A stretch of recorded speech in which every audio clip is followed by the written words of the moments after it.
Bien, bonjour et bon début de semaine à vous toutes et à vous tous. Donc moi je suis à J-1 du départ pour, alors ça sera soit Quito, la capitale, soit une autre ville, puisque j'ai fini mon roman Neom, et donc comme j'ai fini Neom, je peux repartir avec Light. Alors, semaine un petit peu particulière. Bon déjà c'est la semaine qui prépare la révolution des œillères, hein, les gilets jaunes. Elle a beaucoup fait réagir, hein, ma vidéo, enfin j'en ai fait deux sur cette journée débilissime. Sont sortis du bois alors énormément de petites passionnariats en carton-pâte qui défendent la starlette de Télépoche et Télé 7 jours, à savoir la Racline, qui, alors de manière mais hystérique, ce sont des femmes en l'occurrence, m'ont mis tant sur mon Facebook que en commentaire de cette chaîne YouTube, histoire de bien se faire dégager une bonne fois pour toutes. C'est pas un commentaire, c'est 10 quoi. C'est d'une manière totalement hystérique. C'est-à-dire, vous faites défiler les commentaires et vous voyez la même personne qui, 10 fois d'affilée, vous invective, vous traite de tous les noms, vous disent qu'elles sont déçues, que vous êtes un traître, enfin. Les nanas, je les louperai pas, hein, à partir du 18-19, on va se retrouver, hein, parce que y a des choses, moi, il faut pas me le faire. Hein. Je suis désolé, je redis la même chose, c'est pas les gourgandines ou les gourgandins qui font des leçons ou des admonestations à quelqu'un qui est beaucoup plus intelligent qu'elle. Hein.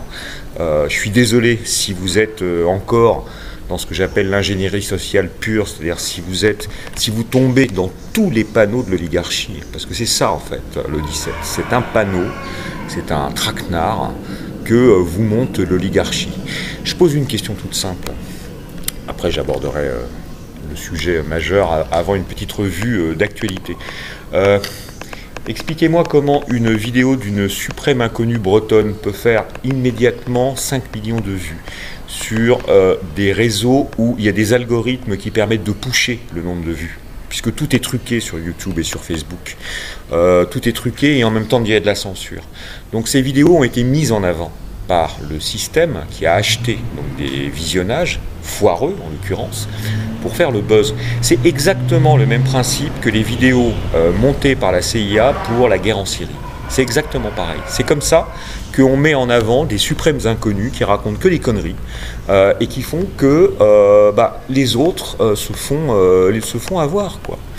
Donc votre mouvement, je suis désolé, hein, c'est juste de la merde.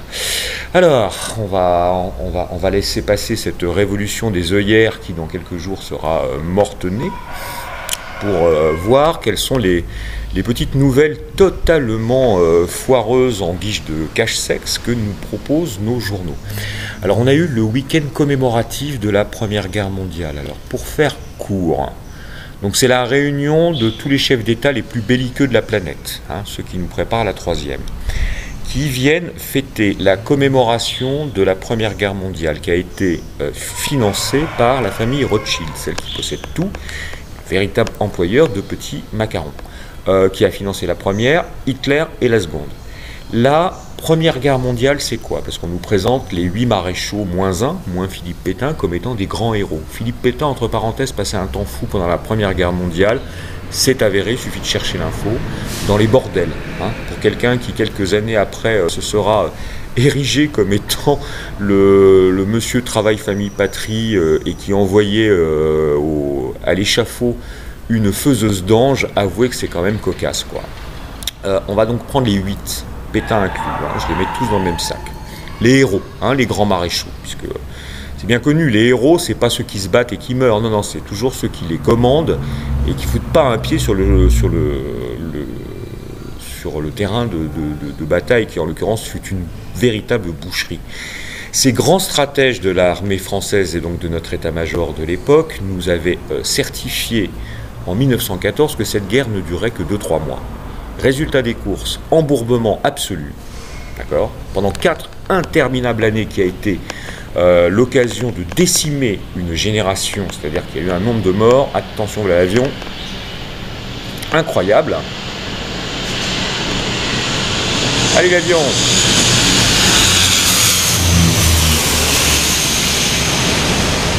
Et non seulement il y a eu des morts, mais il y a eu en plus des infirmes, comme c'est pas permis. Je vous renvoie à ce magnifique film de François Dupeyron qui s'appelle La Chambre des officiers. Voilà. Donc on peut parler d'une véritable boucherie orchestrée par des financiers qui sont en coulisses et faite par un certain nombre de généraux, puisque les maréchaux, en l'occurrence, ils étaient généraux à l'époque, qui se sont littéralement plantés, qui n'ont pas mis un pied pour se salir auprès de leurs hommes et qui ont ramassé après tous les accessites et tous les prix. Voilà ce que c'est que la Première Guerre mondiale. Mais c'est pas tout. C'est pas tout, parce que la Première Guerre mondiale, voyez-vous, c'est la... alors, vous savez qu'il y a eu, entre guillemets, un vainqueur et un vaincu. Et alors, le vaincu, on l'a bien humilié. Alors, on a fait une comédie dans une clairière, dans la forêt de Compiègne, soi-disant dans un wagon, donc pour ne pas humilier les généraux de l'armée allemande qui étaient démis, qui étaient défaits, puisque leur pays, l'Empire allemand, a perdu. Et donc, c'était tellement pas une humiliation que Hitler, quand la France a capitulé en 1940, a fait chercher le wagon en question pour signer, cette fois-ci dans l'autre sens, un autre armistice, cette fois-ci en clair en défaveur de la France. Donc c'est Pétain qui l'a fait, le grand héros, parce qu'il y en a là sur ma vidéo sur Pétain qui font du pétainisme à fond les ballons en tapant à bras raccourcis sur De Gaulle. Ces gens-là ne voient dans l'histoire que ce qui les arrange. Comme d'habitude, je les laisse libres. Moi, je ne tape pas à fond sur quelqu'un. Je dis que l'histoire c'est compliqué et qu'il n'y a pas un bon et un gentil. Et que si dans les deux il y en a un qui va rester dans l'histoire de France, c'est De Gaulle et c'est pas Pétain. Voilà. Et c'est pas parce que c'est la vérité officielle que c'est forcément mauvais, d'accord ? Faut arrêter aussi avec les caricatures. C'est pas parce que l'Algérie que l'Algérie française c'était mieux. C'est pas parce que que automatiquement Forisson a raison sur tout. Voilà, on peut choisir quoi. On peut se dire ouais bon il y a des points où et d'autres points ou pas. Voilà. Donc en clair, ça a été quoi le résultat de la Première Guerre mondiale ? Ça a été d'humilier l'Allemagne. Qui s'est quand même énormément battue elle aussi, qui certes a déclenché le truc, mais elle a déclenché parce qu'il y avait des marionnettistes derrière qui ont fait que, donc je veux dire les Allemands ont été autant victimes de ce truc-là que nous les Français ou les Belges, et là-dessus on les démilitarise entièrement. Résultat des courses, vous avez vu Hitler, qui a non seulement refait le stock de guerre, mais qui en plus l'a refait très intelligemment, c'est-à-dire en investissant dans l'aviation, ce qui a fait qu'il a remporté tous les succès militaires en Europe pendant des années, quoi. Donc bravo les signataires de l'armistice de 1918. Et en plus, on a créé la condition de la ruine économique de l'Allemagne, l'Allemagne de Weimar, qui a été tellement épouvantable pour les Allemands que du coup ça a fait monter le parti d'Hitler. D'accord ? Vous comprenez la logique. Donc en clair, cette commémoration, on est en train de commémorer un truc épouvantable. Une guerre épouvantable où on crée par la fin de la première les conditions de l'arrivée de la seconde, où on fout un pays par terre pour le livrer finalement dans les mains d'un dictateur sanguinaire, et où on félicite des généraux devenus maréchaux qui n'ont commis que des erreurs historiques et militaires. Voilà ce que c'est que la blague de la commémoration de la Première Guerre mondiale, en présence de l'invitant, l'hôte, Manu Micron, qui est le fondé de pouvoir numéro 1 de la banque Rothschild, qui a été financeur du truc, vous voyez le machin, et de tous les gugus. Alors Merkel, bravo, quoi, qui va, bravo la patriote, sur les lieux avec Macron de l'humiliation de son pays à l'époque. Donc c'est un véritable crachat dans les générations, à la gueule des générations qui ont été la moto s'en va. Donc on a ça. On a alors la comédie Trump et Poutine, ça un truc merveilleux, qui se sont foutus de la gueule de Macron comme c'est pas permis. Trump, à peine posé un pied, qui balance un tweet sur les crâneries de Macron qui demande à ce qu'on crée une armée européenne qui existe déjà puisqu'elle s'appelle l'Eurogenfor. Donc il lui balance que Coco, l'OTAN tu payes quand, sous-entendu tu payes quand cette armée qui t'a servi, c'est ça l'arsouillerie de Donald. Donc il lui a fait ça, il lui a balancé les gaz de sa limousine dans la petite basse-cour de l'Élysée, dans les naseaux, hein, il y est allé, et il te lui a fait une poignée de main, mais alors foireuse et bien molle. Donc 3 humiliations en l'espace de quelques heures. Bravo, bravo Donald. Hein. Quant à Poutine, lui, il a décidé de l'ignorer superbement. Et le petit macaron avait fait une espèce d'outcase. Il se croit vraiment pour le coq de la basse-cour, lui. En disant qu'il ne voulait pas de dialogue américano-russe. Résultat des courses, il y en a eu un. Voilà, c'est tout. Hein. C'est pas plus compliqué. Comment on humilie, en fait, son hôte chez lui. Chez lui. Hein. C'est ce qui s'est passé pendant ce joli week-end. Donc voilà. Voilà la commémoration. Donc c'est du Muppet Show, hein, on est d'accord. Alors, à part ça, qu'est-ce qu'on a eu? Alors, on a en ce moment la logique bloc contre bloc qui joue à fond les ballons. Les Rothschild ont vraiment décidé qu'il fallait zéro contact avec le clan Lubavitch. C'est-à-dire qu'ils font tout pour tirer la couverture à eux et empêcher tout accord sur quoi que ce soit, donc tout multilatéralisme, hein, pour faire court. Et on va revenir, parce que le sujet principal de cette vidéo, c'est la stratégie des Rothschild. Donc il y a ça, hein, qu'on a vu à l'œuvre pendant cet épisode de la commémoration, où leurs marionnettes n'ont pas exactement joué le jeu qu'elles voulaient. Enfin, Trump a été un peu distant vis-à-vis de Vladimir, mais un peu seulement. Voilà. Il est toujours un petit peu pas exactement là où on l'attend, le père Donald Trump, mais ça fait partie du personnage qu'on lui fait jouer. Alors, qu'est-ce qu'on a eu aussi d'amusant dans ces nouvelles de ces derniers jours? Ah oui, alors on a eu un pseudo-projet d'attentat. Alors, il faut savoir qu'à l'arrivée des Européennes, il y a des tas de gens qui ont décidé d'assassiner soit Manu Micron, soit des hommes politiques influents en Allemagne. On a eu ça aussi également en Allemagne. Donc il y a eu, c'est ce qu'on nous raconte, hein, c'est ce que raconte la presse, un certain nombre de hauts gradés allemands, sous-entendu à droite, hein, droite, qui ont voulu faire des tentatives d'assassinat, donc qui préparaient, soi-disant, un attentat contre des gentils démocrates libéraux allemands. Donc ça, c'est chez eux.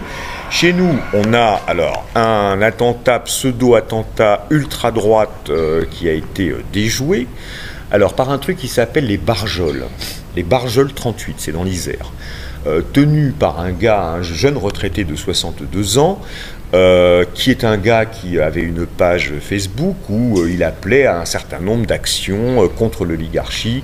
Et alors le gars situé donc à droite, hein, ce qu'on appelle l'ultra-droite, hein, c'est à Flelou, c'est fou, ça, l'ultra-droite, ils vont nous en inventer combien des droites de droite, hein, c'est censé être des épouvantails. Donc le gars, oh là là, nous raconte le journal L'Immonde, hein, l'organe de presse numéro 1 de la presse oligarchique de Vendu, mettait des trucs hallucinants du style que les vaccins c'était toxique, que Coluche il était peut-être pas mort de mort naturelle mais qu'on l'avait peut-être fait faire assassiner, et tout à l'avenant, d'accord, et les chemtrails, tout ça. Donc pour le journal L'Immonde, c'est la preuve que ce gars est complètement siphonné et que c'est un théoricien du complot, etc., etc. Vous voyez le truc. Donc en fait c'est la DGSI aidée par le journal Le Monde qui nous sort cette espèce de gros baratin d'un gars, un retraité, qui est censé, avec, nous dit-on, un couteau en céramique, on rêve, avoir voulu assassiner Macron à Charleville-Mézières pendant son périple commémoratif. Donc voilà ce qu'on veut foutre dans la tête des lecteurs de L'Immonde, du Parisien et de ce genre de torchons. Okay. Donc on a ça. On a, dans le genre complètement foireux, le journal Le Parisien, qui est le journal des beaufs, hein, qui nous sort le salaire mirobolant de Jean-Claude Mailly, le patron de je ne sais plus quel syndicat à la con, qui est de 100 000 € prime incluse, qui correspond en fait à ce qu'on appelle la rémunération d'un 4 sup. Donc c'est pas scandaleux en fait en tant que tel. Donc qu'est-ce qu'on apprend en fait dans ce truc-là? Que les leaders syndicaux sont grassement payés. Tu parles d'un scoop. On aurait appris que Mailly, donc que je ne défends pas, hein, j'apprécie pas du tout ce genre de gugus, mais enfin je trouve que cette information soi-disant scandaleuse n'est absolument pas scandaleuse. Il n'y a rien de neuf au soleil, il gagne 100 000, à mon avis, tous les autres doivent gagner la même chose. Et il y a des tas de VRP que je connais, ou des informaticiens d'un certain niveau, qui gagnent beaucoup plus que ça. Donc ça va, quoi. Il faut arrêter de nous prendre pour des cons. Tiens, je vais remettre un petit coup, parce que j'ai peur qu'on soit arrivé au fin fond Voilà, j'en remets un peu de jus. Alors, on a eu quoi comme information foireuse que j'ai vue? Oh, il y en a eu d'autres, mais enfin, peu importe, la liste est relativement longue. En tout cas, c'est que des informations qui sont des non-événements, non-infos, pour ne pas dire invention totale de ceux qui nous dirigent et de ceux qui sont les mêmes que ceux qui tiennent les ficelles de la presse. Hein. Alors, l'essentiel se joue. Pour moi, en ce moment, l'information capitale, c'est du côté de l'argent des Rothschild qu'il faut aller la chercher. Nos chers amis banquiers, alors déjà ils ont sorti une pré-une de The Economist dont je vous ai déjà parlé, pour l'année 2019, donc le numéro spécial qui sort le 30 novembre, c'est la première fois à ma connaissance qu'ils ont sorti une pré-une, c'est-à-dire une avant la une. C'est étonnant ça de créer une pré-une avant la sortie du canard, quoi. Et donc cette une est toute noire. Ce qui est un signe, c'est un signe clair. On aura, à mon avis, des éléments de réponse en forme de rébus dans la une, l'officielle, du numéro spécial de l'année 2019, dont la sortie est le 30 novembre 2019 aux États-Unis, sachant que cette une passera tout de suite sur le net. Alors, qu'ont fait nos amis les Rothschild qui, il n'y a pas longtemps, ont été, comment dire, épinglés dans leur activité dite asset management, c'est-à-dire en clair la gestion d'actifs. Je crois que c'était des opérations en Suisse qui ont été visées comme étant totalement irrégulières, illégales, etc., etc. Alors, nos amis Rothschild ont fait un truc qu'ils ont déjà fait dans le passé, au moment notamment avant la crise de 29. Vous savez que les Rothschild possèdent tout, hein, d'accord? C'est eux qui sont les maîtres de la quasi-totalité des banques centrales dans ce monde. Et donc, du coup, en tant que possédant le système en entier, ils possèdent notamment leurs acheteurs, d'accord?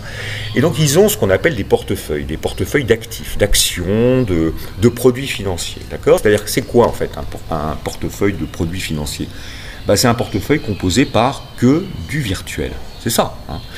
Contrairement à de l'or, à de l'argent voilà, réel ou à de la pierre. Donc ils ont décidé de vendre tout leur virtuel, de remettre ça sur le marché.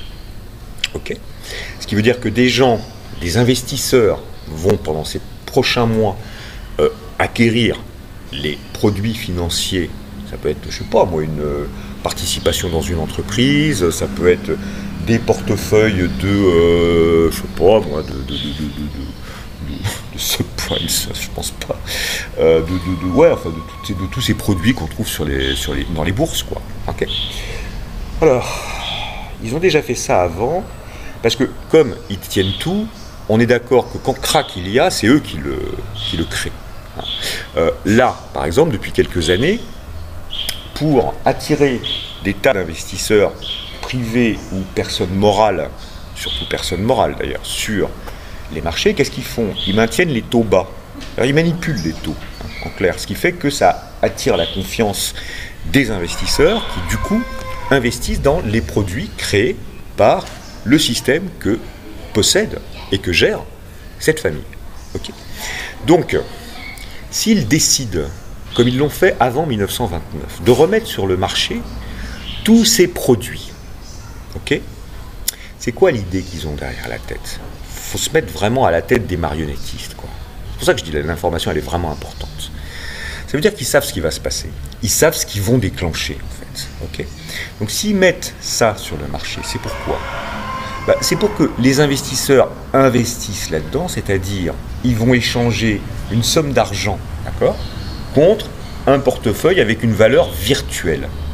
Laquelle valeur virtuelle aujourd'hui, elle est de 100, mais les Rothschild le savent, demain elle sera de 60, puisque eux vont jouer le truc à la baisse. Et donc du coup, ils sont en train de blouser tous leurs acheteurs, ceux des prochains mois. Okay. Eux, au passage, vont évidemment encore s'enrichir, c'est le but de la manœuvre.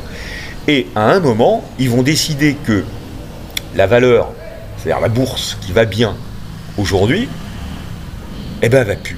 Ce qui s'est passé en 1929. Et à ce moment-là, panique à bord. C'est-à-dire que tout le monde, se retrouvant avec en portefeuille des tas de trucs qui valaient 100 et qui ont perdu 40% ou 50% de sa valeur, comme en 1929, comme en 2008, comme dans toutes les crises boursières, qu'est-ce qu'ils font? C'est panique, donc ils vendent.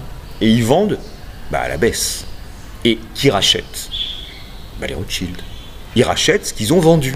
Mais ils les rachètent en ayant d'abord encaissé une énorme plus-value à la vente, la première, et ensuite, avec cette plus-value, ils rachètent un truc qu'ils ont vendu 100, ils le rachètent 50, 60 ou 70, d'accord? Comprenez le truc? Donc du coup, ça crée une concentration financière dans beaucoup moins de mains, et les grands gagnants de l'opération, c'est eux, ok? Donc ça leur donne à eux la vente des actifs, des actions des Rothschild, les montants en question sont tellement monstrueux qu'ils n'ont même pas été communiqués. On ne les saura jamais, d'accord? Puis de toute façon, si c'est eux qui détiennent le truc, s'ils n'ont pas envie de dire un truc, ils ne le disent pas. Et vous avez remarqué, par exemple, que dans cette histoire suisse à laquelle je faisais référence, ils ont beau avoir été quelque peu surpris à faire des trucs illégaux, tout va bien. Je veux dire, la conséquence pour eux, elle est nulle. Qu'est-ce que vous voulez qu'on leur fasse? Ce sont les maîtres du monde. Donc, moi, ce que j'en déduis, c'est que l'alerte de la couverture noire pour l'année 2019 laisse augurer, si leur plan fonctionne, que pendant l'année 2019, puisque quand vous mettez sur le marché un nombre d'actifs absolument colossaux, tout ça ne se vend pas en l'espace de 2 semaines, ça va sans dire. Normalement, ça met énormément de temps, sauf qu'avec la force de frappe Rothschild, ce qui met des années à se revendre, va mettre quelques mois seulement. Ce qui veut dire qu'en quelques mois, le piège va se retourner. La crise de 1929, regardez, 1929-2019, d'accord, elle ne s'est pas créée, sous-entendu artificiellement, sous l'effet de manipulation, en l'espace de 3 semaines. Il y a eu une stratégie qui a fait qu'à un moment, il y a eu la décision de, puis on met en place l'ensemble des produits qu'on met sur le marché en vente, on actionne un certain nombre de manettes, les investisseurs arrivent, se précipitent sur ces produits qui vont chuter drastiquement, et à un moment, au moment où l'ensemble, où le gros a été vendu, et où donc on est assuré de faire un looping d'enfer, on crée le crack. On crée le crack. Et donc, à mon avis, le noir de cette prochaine année 2019, ça peut être à la rentrée, ça peut être pendant les vacances, c'est déjà arrivé ça, les vacances, le mois d'août de la crise des subprimes, quand les gens ont la tête ailleurs, en fait, c'est là que je trouve on crée un effet de panique tout à fait sidérant. C'est quand les gens s'y attendent pas, quand il fait beau, mettez-vous à la place des investisseurs en question. On a affaire à des gens qui sont, pour certains d'entre eux, des milliardaires, déjà. Et les milliardaires, par définition, ça se croit toujours à l'abri de tout, d'accord? Sauf que les milliardaires sur le Titanic, ils étaient sur le Titanic, d'accord? Et certes, ils avaient la priorité dans les canaux de sauvetage, ça on est d'accord, mais un riche qui panique, c'est quelque chose, d'accord? Ces gens-là se croient toujours à l'abri de tout. Or, les Rothschild n'en ont strictement rien à foutre de la piétaille dans les ultra-riches. Ce qui compte, c'est le haut de la pyramide. C'est pas les N-3, quoi. Ce que sont ces gens-là. Les nouveaux riches, quoi, si vous voulez. Donc, à mon avis, le noir c'est noir de la couverture d'alerte exceptionnelle du numéro spécial 2019 de The Economist, c'est ça. C'est ça. J'avais parlé du crack. Quand est-ce que je l'ai faite, cette vidéo qui aura été vue 95 000 fois, je crois. C'est la première vidéo que j'ai faite qui a fait un carton. C'était en novembre de l'année dernière. Donc j'avais dit crack imminent. Mais imminent, ça veut dire que je ne la connais pas, la date, faut être clair. Je sais qu'il y en aura un, je sais qu'il sera monstrueux.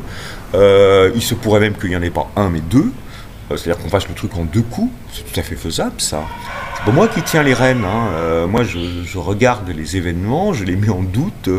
Je m'intéresse beaucoup aux petits cailloux que cette si sympathique famille au système de croyance si particulier qui a toujours financé tous les mauvais coups dans ce monde, laisse sur le chemin des gueux tels que moi. Et j'essaye de faire partager mes analyses, comme d'autres le font, à un public un peu plus large. Pour dire, vous savez, c'est là qu'il faut regarder. Ce qui compte, c'est l'argent. L'argent, c'est lui qui fait tourner ce monde matérialiste. C'est pas des gilets jaunes, c'est pas des questions tout aussi, désolé, secondaires que l'augmentation du gasoil, la énième augmentation du gasoil. Je sais bien que c'est pas du tout sympathique pour un budget d'une famille française standard qui déjà se serre les coudes. Je n'insulte jamais, moi, ces gens-là. Je leur dis juste que, voilà, c'est une action qui n'est pas citoyenne, mais de consommateur, et qu'il existe des solutions alternatives qui sont déjà appliquées par des Français pour tâcher de limiter la consommation d'essence, c'est-à-dire aller moins à la pompe, en étant plus solidaires entre vous. Voilà, c'est tout. Et que ce sujet, par rapport à ce dont je viens de vous parler, est parfaitement secondaire. Parce que le jour où les Rothschild vont appuyer sur le bouton crack, c'est pas l'essence, c'est le prix de l'essence qu'on va regarder, mes cocos. C'est est-ce que vous avez de quoi remplir encore votre frigo, c'est ça. Et est-ce que l'État aura encore la possibilité de vous verser des allocs? Alors, sans doute, mais moins, ça c'est clair. Parce que s'il y a un crack, bonjour le budget de l'État. Hein. On sait que les comédies de présentation, de budgétisation annuelle faites par Bercy, hein, ce sont des comités théodules qui planchent sur des trucs qui nous présentent et qui révisent toujours en cours d'année, toujours. Donc tout ça c'est du pipeau.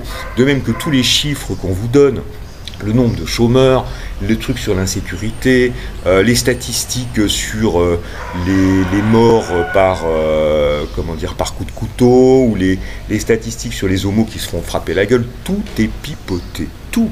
Quand on tient les statistiques, Castaner pipote tout, Pôle emploi pipote tout, Pénicaud pipote tout. Quand on a le baromètre, on vous balance tous les chiffres qu'on veut. On est dans le règne de la quantité.